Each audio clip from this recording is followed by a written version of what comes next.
Hello and welcome back to Dr. Saru Pendo TV. And as promised, we're going to be dropping gems this year through. And we're going to be talking about babies and babies' health and more so mommy's health as well. But on today's video, these are the most recurring questions that have been coming in my DMs.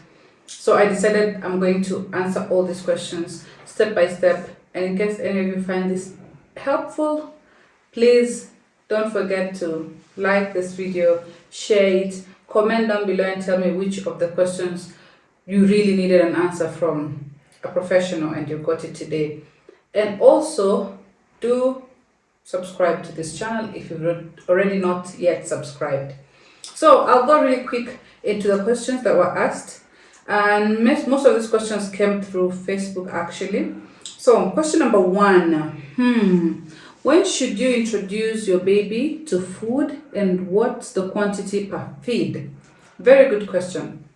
So, I know most of you, especially if coming from Kenya, you have this purple book that you're given for your antenatal clinics, and you also come with it postnatally when you're coming for the clinic of the baby. That book has very good information, but I know most of you have not been reading that book. You just go with it so that Dr. can write for you in case you're pregnant, whatever the findings are for you, and then the baby starts getting immunization and they're being monitored for their weight and growth. You just do that. Give it to the nurse or the doctor, have them fill it, and you take it back in your bag and you don't see it again. But it has very good information. For example, this video I did over here for danger signs in pregnant women, and this one over here for danger signs in children. If you have read that book, I think page 17, 19, thereabouts, it has very good pointers, and it's exactly what I covered in these videos. But if you've not watched them, click and do watch. It will be in the description box below. So yeah, when should you introduce foods? We are champions of encouraging mothers, if possible, to do exclusive breastfeeding for the first 6 months of life. So when you can introduce food is definitely after the 6 months of exclusive breastfeeding. However, some people do start at the 6th month itself, so meaning they have breastfed for a consecutive of how many months? It will be exactly 6. There are some people who actually do start in the beginning of the 6th month, and there's some who start at the end of the 6th month when you're just reaching 7 months. Both are correct, and none of that is a problem.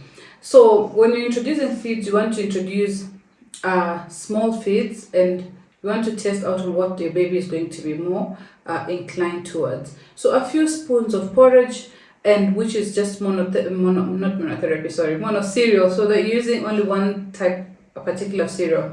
For example, you start with rice. It's a cereal, yeah, right? So you can use rice cereal to make porridge for your baby. You can use maize to make porridge for your baby, but do not mix in the first instant when you're trying to wean off the baby. So a few spoons here and there is fine, but don't forget that all babies under the age of 1, they need to be breastfed as you continue to also add on to the complementary feeds. So while you're feeding, do not forget to be breastfeeding your baby as well. So a few spoons here and there, then you observe how your baby is tolerating the meal as you continue on breastfeeding. So there's not really particular standard when you can say give 5 spoons or give 2 spoons. However, there's some school of thoughts which believe you can actually start weaning at even 4 months. And of course, weaning is dependent on so many other factors, including is the mom doing okay, is her health fine. Sometimes you find that the mother is not in very good health, so they cannot produce adequate milk, or they cannot actually breastfeed the baby. So of course, in such instances, you could start weaning early because you've been giving formula, for example, for the first 3 months, so you could start weaning at 4 months. In cases where also mom doesn't have milk completely and you started on formula early and the finances are not really giving, then of course you would start weaning much earlier. But the recommended is the 6-month exclusive breastfeeding, then you start off weaning. One cereal at a time. You try it on the baby, and we also, it's a personal preference, but I know for most of us also agree that When you're mixing your cereal or whatever that you're introducing to the baby, instead of having to add on cow milk, you could add your own breast milk, even to the porridge, and it's super delicious. I think babies do like it because they're familiar with mom's breast, yeah? So question number 2. Oh, nice. When should you introduce water to your baby and how many meals per session? So, anytime that you start weaning off your baby is when you should introduce water.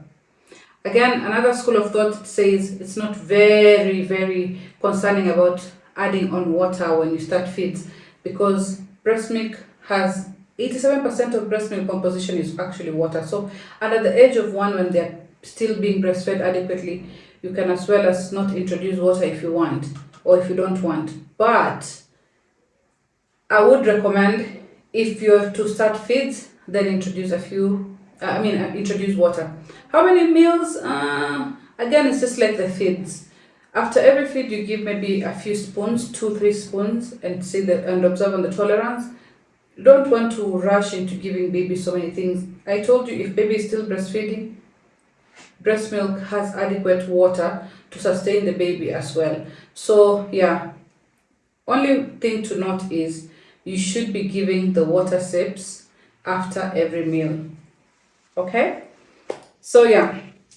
And if you've been able to watch until up to now, we're in question number 3, and you've not yet hit that like button or even press on the subscribe button, what are you waiting for? Please do so as we go on to the 3rd question, and that is the most frequently asked question.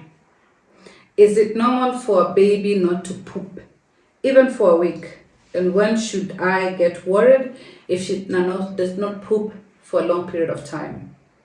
Hey, you guys are coming with just the hot topics. I narrowed down to like 10 questions, but these are the first 5 that we were doing in part 1. And these are the most common questions that were being asked. And amongst the 10, this number 3 is the question that was frequently asked. Like almost everyone wanted to know if it's normal for a baby not to poop. Yes. Sometimes babies can go for a long period of time, especially when they're being exclusively breastfed. They can go for up to 3, 5, even sometimes 8, 10 days without pooping, which should be okay if you find that these things are happening. 1, baby is passing gas. 2, you don't have, the abdomen is not distended or the stomach is not distended. So it's not swollen, it's not looking like baby is full, yeah? The abdomen looks like with normal fullness, like the way when baby feeds and they're okay. Number 3, baby is not vomiting and baby is tolerating the feeds. So if you find that baby has no abdomen that is distended, tolerating feeds, they're passing gas, day 5, you're not worried. Day 8, don't worry. But in case baby has not passed stool for like even 2 days or 3 days, and now you find that the stomach looks like it's swelling up, they're not passing gas, you've not had them or you've not smelled that they're passing gas. Number 3, whenever they feed, they start to vomit. That is a medical emergency and you should rush your baby to the nearest facility for help. So yeah, I think that is answered. I already told you when to get worried. When those 3 things are happening, you should rush to the nearest facility because that's a medical emergency. So question number 4, which is the best position for burping the baby? So we're not going to answer that in this video because I'm going to do a short reel that is going to be on my YouTube. On the shorts on my YouTube and reels on my Facebook and Instagram page. Check and look at the positions for burping a baby. So let's wrap this up. Question number 5. What should I do in case the baby chokes, and how bad can I say when baby chokes? When can I say and what is the first thing to do before getting to the hospital? Yeah. So yeah, when baby chokes, the first things you need to be able to assess is the baby still breathing? Can they breathe while they've choked? Is the baby crying or is the baby trying to cough this thing up? Because if the baby is not, you can tell that the baby is not breathing. that is an emergency and you immediately need to start on first aid before you even think of coming to the hospital. So you first place your infant face down like this. So let's assume Winnie the Pooh here is going to be our baby. So baby is like this. You don't notice the baby is choking. You're going to put baby face down, okay? And you're going to place your forearm, yeah, on their chest area, just above the stomach, just somewhere here, yeah? And you're going to have hard thrust, not very hard, you're not trying to break somebody's bone, but hard enough to be able to thrust out whatever that is causing this choking.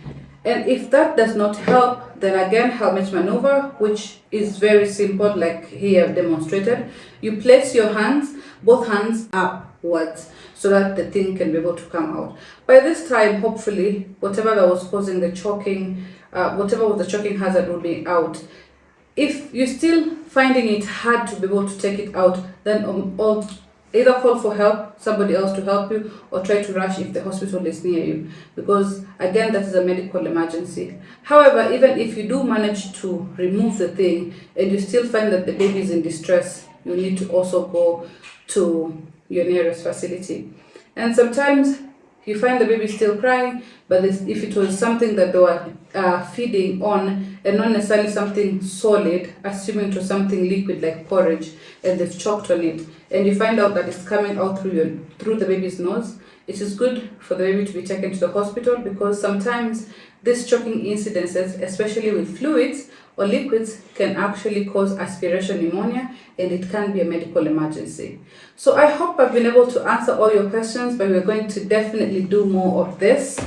And I can't wait to be able to hear from you guys what other things you want me to talk about, because this has been very informative also on my part, just to jog my memory and to remind myself, especially now with the young ones, what should I do in case of such eventualities.